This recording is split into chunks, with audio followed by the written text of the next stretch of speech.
ان حادثات سے بچ سکتے ہیں اور ٹریفک کے قوانین کیوں بنائے جاتے ہیں؟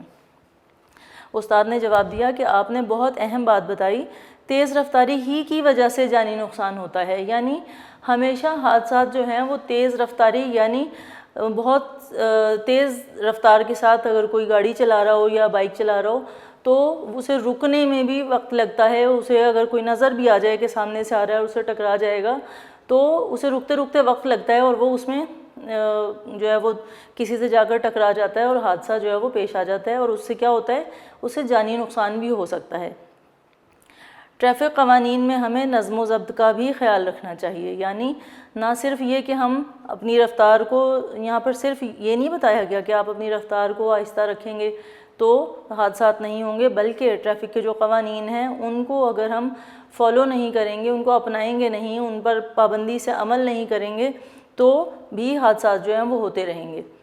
تو ہمیں ٹریفک قوانین میں نظم و ضبط کا بھی خیال رکھنا ہے، یعنی اگر سرخ لائٹ ہے، سرخ جو لائٹ ہے وہ آن ہے تو ہمیں وہاں پر رک جانا چاہیے، یلو ہے تو تھوڑا سا اس کو سٹارٹ کر لینا چاہیے گاڑی کو، اور جب گرین ہو جائے اشارہ، سبز ہو جائے تو پھر ہمیں چل پڑنا چاہیے، یہ اس کا نظم و ضبط ہے۔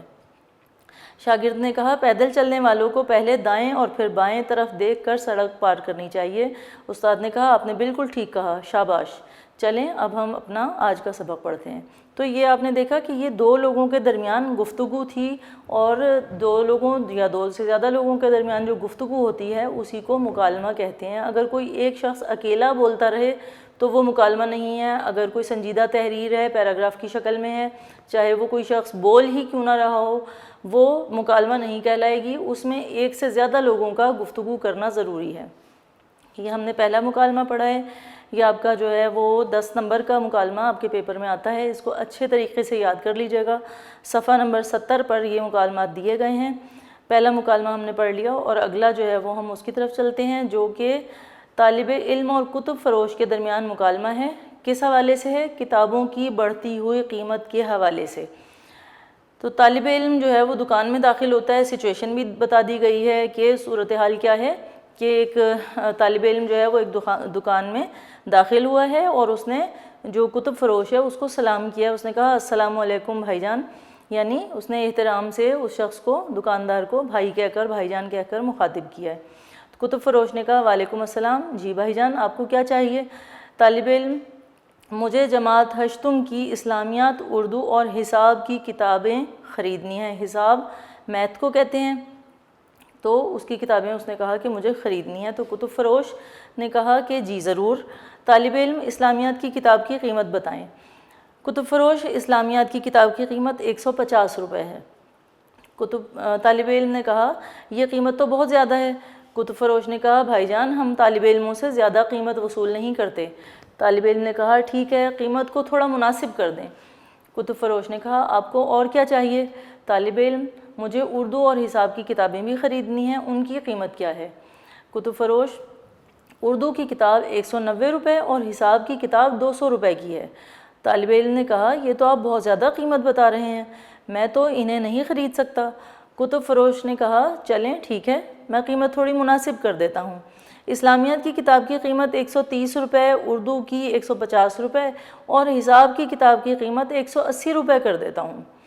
طالب علم شکریہ بھائی جان قیمت کم کرنے کا، اور اب مجھے کل روپے یعنی کل قیمت بتائیں۔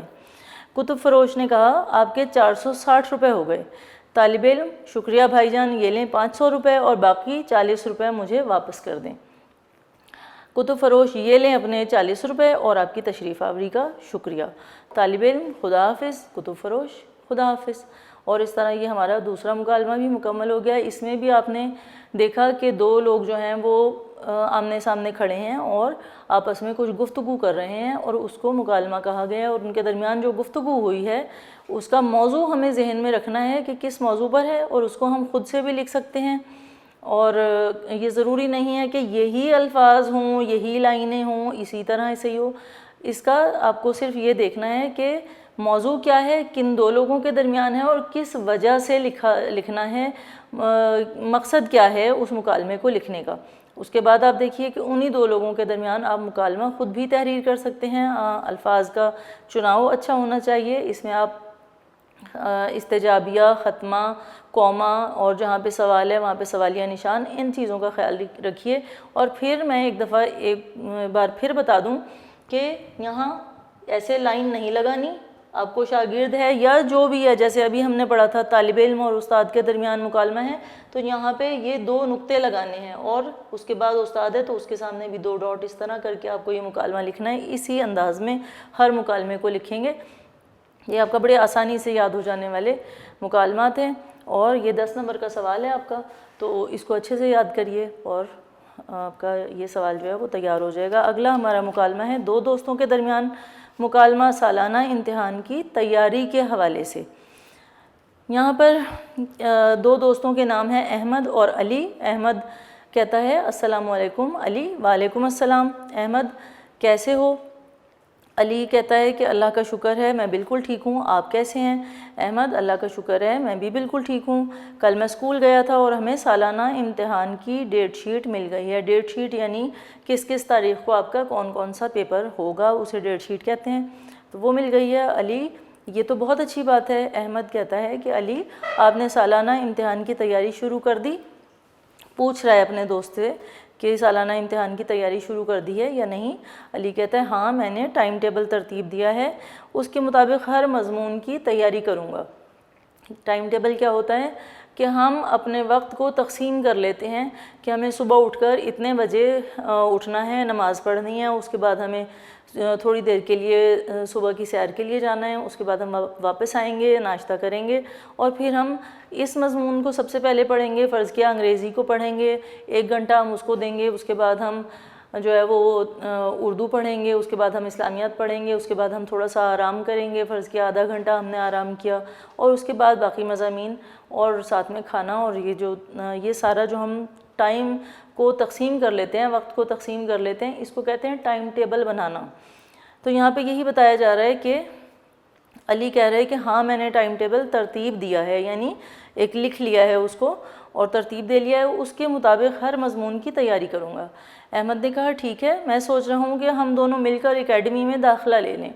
اب اکیڈمی میں کیا ہوتا ہے آپ لوگ جانتے ہیں، اکیڈمی میں امتحانات کی تیاری کرائی جاتی ہے، اور اسی نقطۂ نظر سے تیاری کرائی جاتی ہے کہ امتحانات میں زیادہ سے زیادہ اچھے سے اچھے نمبر کس طرح لیے جا سکتے ہیں۔ علی نے کہا احمد آپ نے اچھا سوچا ہے۔ احمد کہتے ہیں اس طرح ہمارے سالانہ امتحان کی تیاری اور بھی اچھی ہو جائے گی۔ علی نے کہا اکیڈمی میں باقاعدگی سے ہر مضمون کے ٹیسٹ ہوتے ہیں اور تیاری بھی اچھی ہو جاتی ہے، یعنی اکیڈمی کا طریقہ کار یہی ہوتا ہے کہ اس میں آپ کے جو امتحانات ہوتے ہیں ان کے نقطۂ نظر سے، امتحانات کے نقطۂ نظر سے ایک سوال نامہ جو ہے وہ تیار کیا جاتا ہے، اور اس کو آپ کو دے کر ٹیسٹ لیا جاتا ہے تاکہ دیکھا جا سکے، پرکھا جا سکے کہ آپ نے کتنے اچھے سے تیاری کر رکھی ہے، اور اس میں جب نمبر آتے ہیں تو آپ کو اندازہ ہو جاتا ہے کہ آپ کی امتحانات کی تیاری کتنی اچھی ہے۔ جہاں پر کوئی کمی بیشی ہوتی ہے آپ اس کو زیادہ اچھے سے تیار کر لیتے ہیں۔ صفحہ نمبر 72 پہ آ جائیے۔ احمد کہتے ہیں ٹھیک ہے، پھر ہم کل سے اکیڈمی جائیں گے اور دل لگا کر پڑھیں گے۔ علی نے کہا بالکل ٹھیک، اللہ حافظ احمد، اللہ حافظ۔ تو یہاں تک ہمارے 3 مکالمے جو ہیں وہ مکمل ہو گئے۔ اس کے بعد ہم ایک مضمون پڑھ لیتے ہیں آج، سائنس کے فائدے۔ اس کا آپ کے نوٹس کا صفحہ نمبر ہے 78۔ اس کو اوپن کر لیجئے، سائنس کے فائدے۔ آپ کا مضمون 10 نمبر کا ہوتا ہے، میں نے پہلے بھی بتایا تھا، اور ہم نے پہلے پڑھے تھے قائد اعظم کا مضمون پڑھا ہے اور استاد کا احترام پڑھا ہے۔ آج ہم پڑھیں گے سائنس کے فائدے۔ جی، انسان اشرف المخلوقات ہے۔ اس کا کیا مطلب ہے کہ انسان جو ہے وہ مخلوقات میں سب سے بہتر ہے، یعنی اللہ تعالیٰ نے جتنی بھی مخلوقات پیدا کی ہیں ان میں سب سے افضل ہے، اور یہ مقام اسے علم کی بدولت یعنی علم کی وجہ سے حاصل ہوا ہے۔ امید ہے آپ نے صفحہ نمبر 78 اوپن کر لیا ہوگا، صفحہ نمبر ہے 78، اور اس میں جتنے بھی مشکل الفاظ کے معنی میں آپ کو بتا رہی ہوں اس کو ساتھ ساتھ لکھتے جائیے گا تاکہ آپ کی سمجھ میں اچھے طریقے سے یہ مضمون آ جائے اور آپ اس کو بہت اچھی طرح سمجھ کر یاد کر لیں۔ اللہ تعالیٰ نے انسان کو بہترین ذہنی صلاحیتیں عطا کی ہیں۔ صلاحیت کسے کہتے ہیں؟ ایبیلیٹیز کو۔ صلاحیتیں کہا جاتا ہے۔ ذہنی صلاحیتیں، ذہنی جو اس کی ایبلٹیز ہیں وہ عطا کی ہیں، یعنی ان سے نوازا ہے، جن کی بدولت انسان ہمیشہ سے ترقی کی منازل طے کرتا آ رہا ہے۔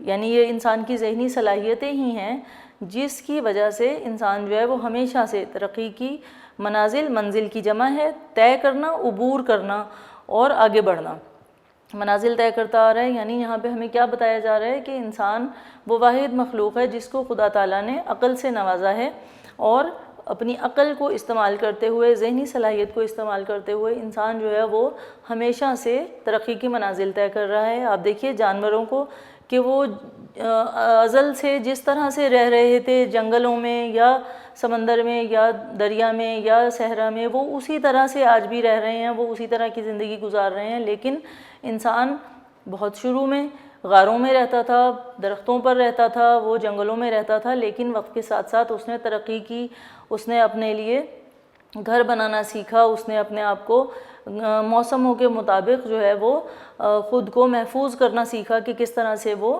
اپنے آپ کو محفوظ رکھ سکتا ہے۔ اور اس طرح سے یہی بنیادی وجہ ہے کہ انسان جو ہے وہ اس پوری کائنات میں تمام مخلوقات پر اس وقت جو ہے وہ حکومت کر رہا ہے، سب کے اوپر غلبہ اس نے حاصل کر لیا ہے، اور وہ آج چاند تک اور ستاروں تک پہنچ رہا ہے۔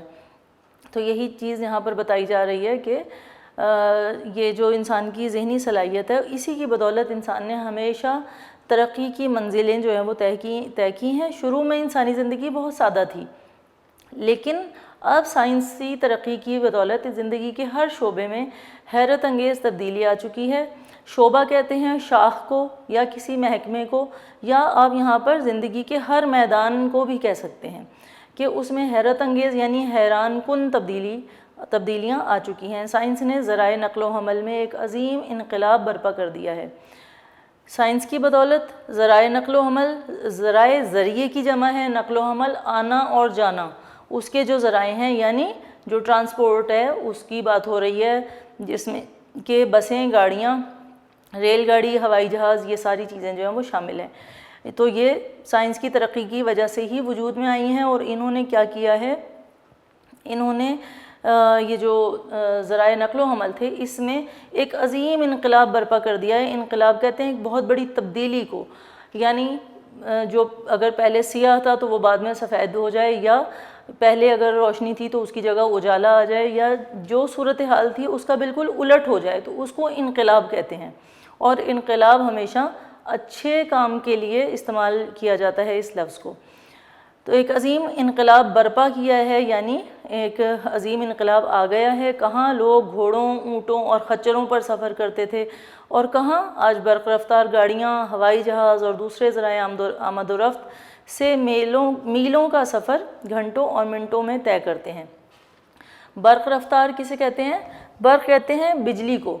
برق رفتار یعنی بجلی کی سی رفتار، بجلی کی رفتار نہیں، بجلی کی سی رفتار، یعنی بہت تیز رفتار گاڑیاں اور ہوائی جہاز جیسے دوسرے جو ذرائع نقل و حمل ہیں، ذرائع آمد و رفت بھی ذرائع نقل و حمل کو ہی کہتے ہیں، یعنی آنے اور جانے کے لیے جو سواریاں ہم استعمال کرتے ہیں ان کو۔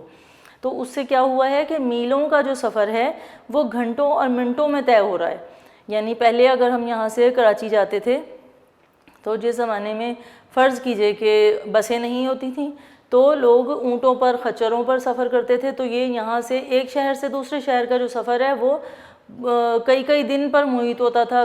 اور اگر کراچی جیسے شہر جانا پڑے تو جیسے آج ہم جہاز میں بیٹھتے ہیں تو وہ آدھے گھنٹے میں یا پونے گھنٹے میں ہم کراچی پہنچ جاتے ہیں، تو اس کے لیے ہمیں کئی دن کا سفر کرنا پڑتا تھا۔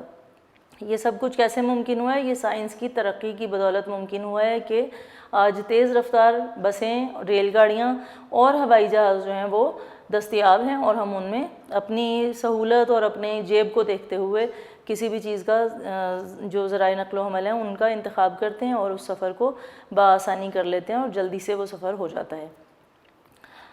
برقی توانائی نے بھی انسانی زندگی میں انقلاب برپا کر دیا ہے۔ برقی توانائی کیا ہے؟ بجلی، الیکٹریسٹی، جس سے کہ ہم آج جس کے بغیر زندگی کا تصور بھی نہیں کر سکتے۔ اگر کچھ دیر کے لیے بجلی چلی جائے تو ہمیں ایسا لگتا ہے جیسے زندگی رک گئی ہے۔ تو وہی بات یہاں پر بتائی گئی ہے کہ برقی توانائی نے بھی انسانی زندگی میں انقلاب برپا کر دیا ہے، یہاں تک کہ اگر کچھ وقت کے لیے لوڈ شیڈنگ ہو جائے تو بہت سے کام رک جاتے ہیں۔ سائنس نے زرعی شعبے میں جہاں ٹریکٹر اور جدید زرعی مشینری سے اس شعبے کو فائدہ دیا ہے، وہاں فصلوں اور بیجوں کی نئی اقسام دریافت کر کے پیداوار میں خاطر خواہ اضافہ بھی کیا ہے۔ یعنی پہلے صرف ہاتھ سے کاشتکاری ہوتی تھی، وہ اوزار ہوتے تھے، آلات ہوتے تھے جس سے کاشتکار جو ہیں وہ زمین میں گوڈی کرتے تھے اور ہاتھ سے ہی بیج بوتے تھے، ہاتھ سے ہی فصلیں کاٹتے تھے، ہاتھ سے ہی فصلوں کو جھاڑا جاتا تھا۔ لیکن آج کیا ہے کہ ٹریکٹر ہیں اور زرعی مشینری ہے جس سے ٹریکٹر سے ہل چلایا جاتا ہے، زرعی مشینری کو استعمال کرتے ہوئے فصلوں کو جو ہے وہ اس میں زمین میں بیج بوئے جاتے ہیں، فصلوں کو کاٹا جاتا ہے اور زمینوں کو تیار کیا جاتا ہے نئی فصل کے لیے، نئے بیج بونے کے لیے۔ تو اس سے بہت ساری آسانیاں پیدا ہو گئی ہیں، وقت بچ جاتا ہے اور محنت جو ہے وہ بچ جاتی ہے۔ اور اس سے کیا ہوا ہے کہ اس شعبے کو بہت زیادہ فائدہ ہوا ہے، یعنی زرعی شعبے کو۔ وہیں ساتھ ساتھ فصلوں اور بیجوں کی نئی اقسام یعنی نئی قسمیں جو ہیں وہ بھی دریافت ہوئی ہیں، یعنی ایجاد ہو گئی ہیں، جس سے پیداوار میں کافی حد تک اضافہ ہوا ہے۔ خاطر خواہ کا مطلب ہوتا ہے جیسا ہم چاہتے ہیں اتنا اضافہ جو ہے وہ ہوا ہے۔ سائنس نے میڈیکل کے شعبے میں بھی بہت ترقی کی ہے۔ آج پیچیدہ سے پیچیدہ بیماری کی تشخیص جدید میڈیکل آلات سے کر لی جاتی ہے۔ یعنی ایک وقت تھا کہ اگر ہمارے جسم کے اندر، انسان کے جسم کے اندر کوئی بیماری ہوتی تھی، اندر کچھ خرابی پیدا ہوتی تھی تو اس کا پتہ ہی نہیں چلتا تھا کہ کیا ہے، اور اس کا جو ہے وہ علاج بھی دستیاب نہیں تھا، دریافت نہیں ہوا تھا۔ لیکن آج پیچیدہ سے پیچیدہ، مشکل سے مشکل، پیچیدہ کسے کہتے ہیں؟ بہت الجھی ہوئی اور پیچیدہ مشکل جو بیماریاں ہیں ان کی بھی تشخیص جو ہے وہ کر لی جاتی ہے۔ تشخیص کرنا یعنی ان کو پہچان لینا، کہ جان لینا ان کے بارے میں کہ کیا بیماری ہے۔ تو یہ کس وجہ سے عمل میں آئی ہے، کس طرح سے عمل میں آتی ہے؟ جدید میڈیکل آلات انسٹرومنٹس کو کہتے ہیں، اور جدید میڈیکل میں جو آلات ہے استعمال کیے جاتے ہیں ان کی وجہ سے یہ جو عمل ہے یہ آج اس کو کیا جا رہا ہے۔ یعنی اگر دیکھیے کہ اگر ہمارے جسم کے اندر معدے میں فرض کیا کہ کوئی مسئلہ ہوتا ہے تو چھوٹے چھوٹے کیمراز جو ہیں وہ ایجاد ہو چکے ہیں جس کو جو ہے وہ منہ کے اندر ڈال کے اور معدے تک پہنچایا جاتا ہے، اور وہ کیمرہ وہاں سے سارا کچھ دکھاتا ہے کہ کہاں پہ کیا مسئلہ ہے، اور اس کو دیکھ کر پھر جو ڈاکٹرز ہیں وہ آگے علاج کرتے ہیں۔ تو یہ کس وجہ سے ممکن ہو سکا ہے؟ سائنس کی ترقی جو اس نے کی ہے میڈیکل کے شعبے میں، اس کی وجہ سے یہ ممکن ہو سکا ہے۔ اس کے علاوہ کینسر جیسی مہلک کہتے ہیں جان لیوا کو، جان لیوا بیماری بھی کہہ سکتے ہیں، مہلک بیماری بھی کہہ سکتے ہیں۔ کینسر جیسی مہلک بیماری پر تقریباً قابو پایا جا چکا ہے۔ یعنی اگر بہت شروع میں کینسر جب کسی کو ہوتا ہے تو اس کی ابتدا میں اگر وہ ڈائیگنوز ہو جاتا ہے، یعنی اس کی تشخیص ہو جاتی ہے، تو کیا ہے کہ اس کو کنٹرول کیا جا سکتا ہے، اس کا علاج کیا جا سکتا ہے، اس کو ختم کیا جا سکتا ہے مختلف طریقوں سے، دوائیوں سے بھی، اور کیمو تھیراپی بھی ہے اس میں، اور بھی بہت سارے طریقے ہیں جس کی مدد سے کینسر پر جو ہے وہ قابو پایا جا سکتا ہے۔ سائنس کی ذرائع ابلاغ میں ترقی نے دنیا کو ایک گلوبل ولیج یعنی عالمی گاؤں بنا دیا ہے۔ ذرائع ابلاغ کیا ہیں؟ بات چیت کرنے کے ذرائع۔ ایک وقت تھا کہ ہم صرف خط کے ذریعے سے ایک دوسرے سے بات چیت کر سکتے تھے، جو لوگ ہم سے دور رہتے تھے، ہمارے عزیز، ہمارے دوست، کوئی بھی لوگ اگر کہیں دور رہتے ہیں تو ان سے جو رابطے کا ذریعہ تھا وہ واحد ذریعہ کیا تھا؟ خط لکھنا، اور خط بھی جو ہے وہ کسی شخص کو دے کر بھیجا جاتا تھا تو وہ مہینوں کی، گھنٹوں کی مسافت طے کر کے وہاں پہنچتا تھا، اور پھر وہ خط اس شخص کو دیتا تھا، اور پھر وہ شخص جوابی خط لکھتا تھا، اور پھر وہ خط ہم تک پہنچتا تھا۔ اس طرح سے جو ہے وہ گفتگو آپس میں ہوتی تھی، یا اپنی کوئی بات جو ہم نے پہنچائی ہے اس شخص تک وہ وہاں پہنچتی تھی اور اس کا پیغام ہم تک پہنچتا تھا۔ اس کے بعد ایک دور آیا کہ فون ایجاد ہوا۔ ٹیلی فون کی ایجاد نے بہت آسانیاں پیدا کی، لیکن پھر بھی اتنی آسانی نہیں تھی جتنی آج ہے۔ آج ہم ایک موبائل فون لیتے ہیں اور اس میں ہمارے پاس مختلف ایپس ہیں، جیسے واٹس ایپ ہے، جیسے ایمو ہے، جیسے اور بہت ساری چیزیں ہیں۔ اس سے کیا ہے، ہم ڈائریکٹ کال کرتے ہیں، ویڈیو کال کر لیتے ہیں، اور وہ لوگ ہمیں 1 منٹ میں کال کنیکٹ ہوتی ہے، رابطہ ہمارا ان لوگوں سے ہو جاتا ہے، اور ہم جو ہے وہ اپنے سامنے ان لوگوں کو دیکھتے ہیں اور ہمیں ایسا لگتا ہے جیسے وہ لوگ ہمارے سامنے بیٹھے ہوئے ہیں اور ہم ان سے گفتگو کر رہے ہیں، اور ہمیں بہت لطف آتا ہے، ہمیں ایسا محسوس ہی نہیں ہوتا کہ وہ لوگ ہزاروں میل کی مسافت پر ہیں اور ہم انہیں دیکھ نہیں پا رہے یا ہم ان سے مل نہیں پا رہے۔ تو یہ جو ہے اس نے، یہ جو ذرائع ابلاغ میں ترقی ہے سائنس کی، اس نے دنیا کو گلوبل ولیج، گلوب آپ کو پتہ ہے دنیا کا جو نقشہ ہوتا ہے اس کو کہتے ہیں، جو آپ کو گلوب کو جانتے ہیں، دیکھا ہوا بھی ہے آپ نے، اس کو کہتے ہیں تو گلوبل ولیج یعنی ایک ایسا گاؤں جس میں پوری دنیا، گاؤں کیوں کہا گیا ہے یہاں پہ؟ کیونکہ گاؤں چھوٹا سا ہوتا ہے اور گاؤں میں بہت تھوڑے لوگ رہتے ہیں جو سب لوگ ایک دوسرے کو جانتے ہیں اور سب لوگ ایک دوسرے سے جلدی سے رابطہ کر سکتے ہیں۔ تو اس وقت ذرائع ابلاغ میں جو ترقی ہوئی ہے اس نے پوری دنیا کو گلوبل ولیج بنا دیا ہے، یعنی ایک چھوٹے سے گاؤں کی حیثیت جو ہے وہ اختیار کر گئی ہے کہ ہم 1 منٹ میں جو ہے وہ کسی سے رابطہ کر سکتے ہیں، دنیا کے کسی بھی کونے میں ہمارا کوئی عزیز رشتہ دار دوست رہتا ہو تو ہم اس سے رابطہ کر لیتے ہیں۔ اس کے علاوہ پوری دنیا میں کہیں بھی کچھ ہو رہا ہے تو وہ ہم ٹی وی پر دیکھتے ہیں، ہم خبروں میں دیکھتے ہیں، ہم انٹرنیٹ پر ہمیں ایسے چٹکی بجاتے میں وہ خبر ہم تک پہنچ جاتی ہے اور ہم اس سے جو ہے وہ آگاہی حاصل کر لیتے ہیں۔ پہلے کے زمانے کی طرح ایسا نہیں ہوتا کہ دنیا کے کسی خطے میں اگر کوئی واقعہ رونما ہوا ہے تو وہ دنیا کے باقی علاقوں کے لوگوں کو معلوم نہیں ہے۔ اب ایک واقعہ، اگر کوئی اہم واقعہ رونما ہوتا ہے تو وہ پوری دنیا کو اس کی خبر ہوتی ہے۔